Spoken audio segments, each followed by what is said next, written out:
Current চলে গেছিল, যার জন্য আপনাদেরকে ঢেঁড়সটা আর আলুটা ভাজাটা দেখাতে পারিনি। এখন দেখিয়ে দিচ্ছি। আর এর মধ্যে তো কোনো অসুবিধা নেই, যেহেতু কারেন্ট চলে গেছে তার কারণেই দেখাতে পারিনি। তো এখন আমি কড়াইটা গরম করতে দিয়ে দিয়েছি। এখন তেলটা ঢেঁড়স ভাজা আলু ভাজার যে তেলটা রয়েছে। হ্যালো বন্ধুরা, ঢেঁড়স আর আলু দিয়ে একটা রেসিপি তৈরি করব। আপনারা প্রথম থেকে শেষ পর্যন্ত দেখবেন কিভাবে বানাচ্ছি, আর সাথে থাকেন, তাহলে বুঝতে পারবেন কেমন ভাবে বানাচ্ছি।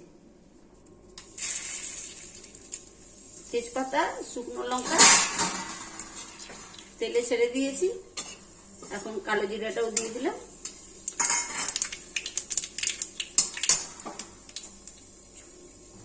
আদা বাটা, ধনে বাটা আর লঙ্কা বাটা, এই যে অল্প জিনিস, যার জন্য অল্প মশলা। সামনে একটু জল দিয়ে দিচ্ছি।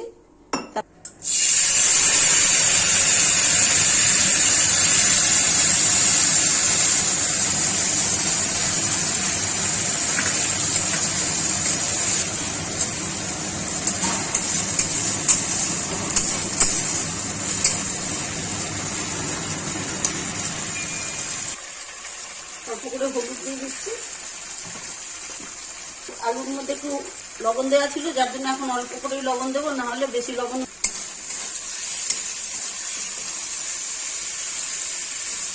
এখন আস্তে আস্তে মশলাটাকে খুব ভালো করে ভেজে নেব।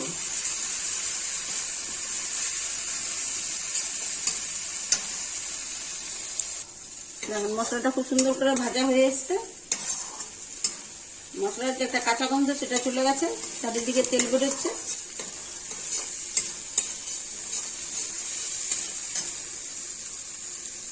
এখন আলু ঢেঁড়সগুলি আমি একসঙ্গে ছেড়ে দিলাম, কারণ দুটোই ভাজা জিনিস তো।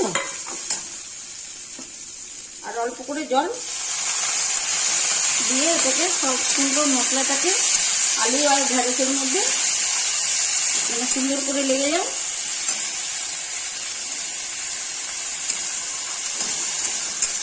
তাহলে সবজিটা সাঁতলাতে ভালো হবে।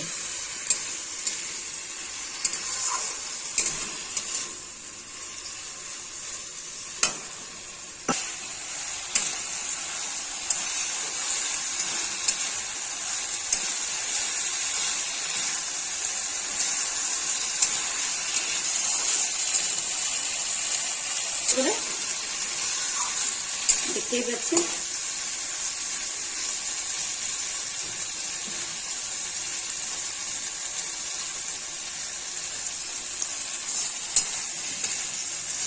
আমি এবার জল দিয়ে দিচ্ছি অল্প করে।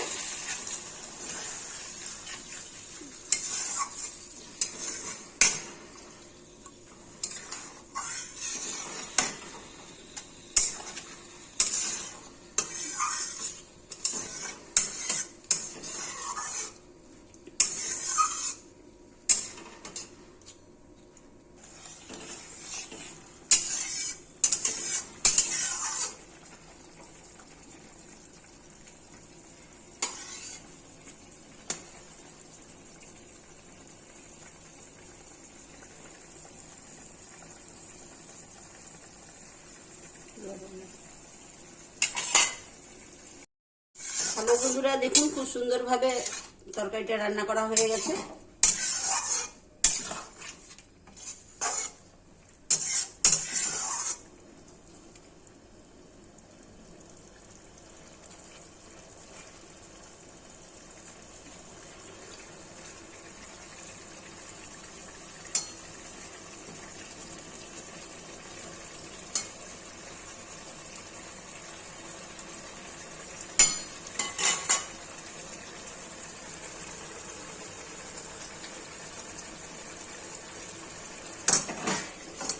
এবার আমি গ্যাসটাকে নিভিয়ে দিচ্ছি, রান্নাটা হয়ে গেছে। বন্ধুরা, প্রথম থেকে শেষ পর্যন্ত আপনাদেরকে বললাম কিভাবে এটাকে রান্না করলাম, দেখালাম সবই। এভাবে রান্না করে একবার খেয়ে দেখবেন, ভালো লাগবে। ঢেঁড়সটা ভেজে নেওয়ার কারণ হচ্ছে যে লোত লোত হবে না, যার কারণে অনেকে এমনিও করে, কিন্তু এটা একটু লোত লোত বেশি হয়ে যায়, এটাতে লোত লোত করবে না, খেতে ভালো লাগবে। এভাবে খেয়ে দেখবেন, নিরামিষ দিনে খেয়ে দেখবেন, খুবই ভালো লাগবে। আর যাই হোক, অনেক কিছুই বললাম, সাথে থাকবেন, লাইক করবেন, শেয়ার করবেন, সাবস্ক্রাইব করবেন। আর এভাবে এগিয়ে দেওয়ার চেষ্টা করবেন।